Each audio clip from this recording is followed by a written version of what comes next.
And I will tell you that it's always a great pleasure when I get to fill in for Seb on a Friday, on Second Amendment Friday, because that means I get to talk to our great friend John Lott, who wrote the book, quite literally wrote the book on the war on guns, why almost everything you've heard about gun control is wrong. Merry Christmas. John, welcome back to the show.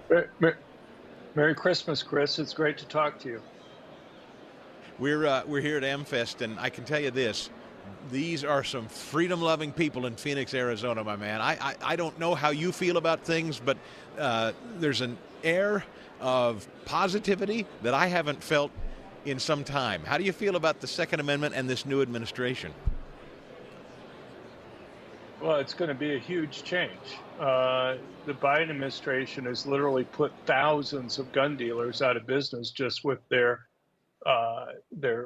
so-called zero tolerance policy. He claims it's to go after rogue gun dealers who are selling guns to criminals out of the back of their stores. But it has nothing to do with that. I mean, if they had evidence on that, they could put those types of people out of business anyway. What they go after is if you make one tiny, trivial paperwork mistake by, let's say, transposing two letters in a county name, they'll take away your license. They've gone back 18 years or so to go and find one typo in forms. I mean, could you imagine if we applied that rule to government agencies and just said, if a government agency makes a paperwork mistake, a typo in the last 6 months, let alone the last 18 years, we're going to put them out of business? I mean, it's just crazy stuff. I could go through examples of that. But you also had them revise Obama's Operation Choke Point, where the Biden administration puts pressure on financial institutions not to go and do business with companies that they don't like politically, everything from companies in the energy industry like oil to firearm makers and sellers. I mean, can you survive if you don't have a financial company that goes and deals with the credit cards or checks for your customers? Yeah, there are workarounds, but they're much more costly, and raising those costs puts even more companies out of business. So, I mean, that's just part of it. Plus, the Biden administration at the end of this year will have ensure that Democrats will have almost 70% of the circuit and district court judges around the country. And anybody who's been following the court cases on everything from the Second Amendment or the First Amendment or other things knows that they have a very restrictive view on what freedoms people should be able to go and have. So, and John, Trump probably put the best judges. Yeah, and to this point, to the court's point that you bring up, I know you and Seb have talked about this. I haven't had the pleasure to speak with you about it. Since Biden pardoned his son, one of the things we all know was his illegal purchase of a firearm lying on a federal application. What you, again, who've literally wrote the book on this subject, what would happen to most of us, average Joes, who did what Hunter did, just in purchasing a firearm, never mind the drugs and everything else? Sure. Well, I mean, I served as chief economist for the United States Sentencing Commission in Washington, so I've seen up close the sentencing for people for committing a wide range of federal crimes, including this.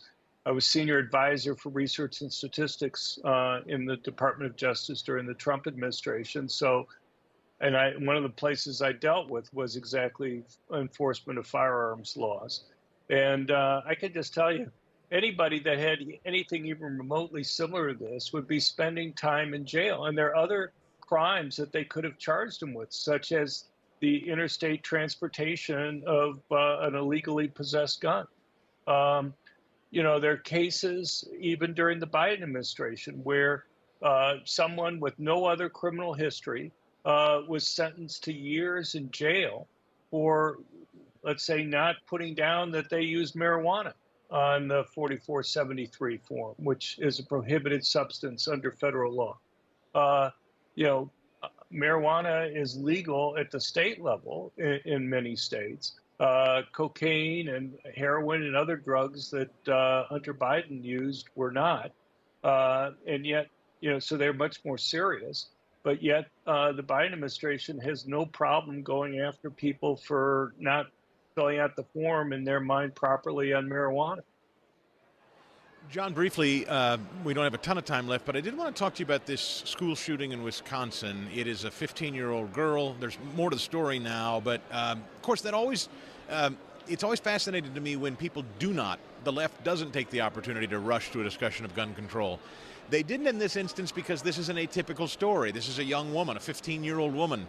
Isn't it interesting why some stories elicit talks of gun control, much like the United Healthcare CEO assassination? No real talks of gun control in either of those stories. Isn't it interesting?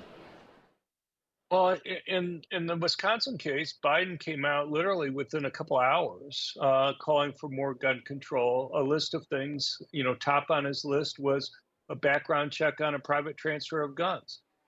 I know he's not going and taking questions from the press, but you'd think somebody in the press would go and say, would it have stopped this mass public shooting? Would it have stopped any mass public shooting this century?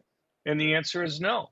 The second proposal he came out with was an assault weapons ban. This is a handgun that was used there. And yet, the media doesn't seem to find any inconsistencies or any questions that they have with the administration. Look, I want to do something, but I want to do something that matters. We've had yet another mass public shooting in a place where civilians were banned from having guns. Anybody who reads the diaries or manifestos for these mass murderers know over and over and over again, even if the media refuses to cover it, these people explain why they pick the targets that they do.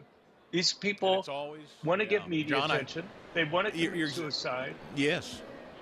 And it's always a soft target, to your point, John. Thank you for the hard work you do. I'm grateful for you. The War on Guns is his book, John Lott. On Second Amendment Friday, Chris Stigall in for Sebastian Gorka, live from AmFest in Phoenix. Merry Christmas.